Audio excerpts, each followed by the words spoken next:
ঝড় তুফান আল্লাহ দিলেন সারা বাংলাদেশে। এই ঝড় তুফান শুধু যায় না, এর সাথে বৃষ্টিও আল্লাহ দিলেন। কোটি কোটি হেক্টর জমিতে আল্লাহ পানি দিয়ে ভরে দিলেন, সবুজ শ্যামল করে দিলেন। মেশিনের পানির ফসল, বৃষ্টির পানির ফসল এক না। বৃষ্টির পানির ভিতরে আল্লাহ প্রোটিন দিয়ে রাখেন, বৃষ্টির পানির ভিতরে বরকত লুকায়িত থাকে।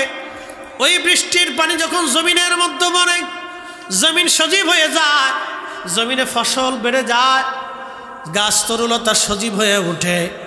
দেখেন, যদিও আপনাদের কষ্ট হয়েছে, কিন্তু কোটি কোটি মানুষের উপকার হয়েছে, কোটি কোটি মাখলুকের উপকার হয়েছে, কোটি কোটি ফসল, হেক্টর জমির ফসলের উপকার হয়েছে।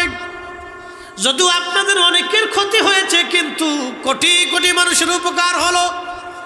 এত প্রচণ্ড গরম যিনি ঠান্ডা বানাই দিলেন, একসাথে বলেন সেই ক্ষমতার মালিককে। না না, হাত উঁচু করে বলেন কে?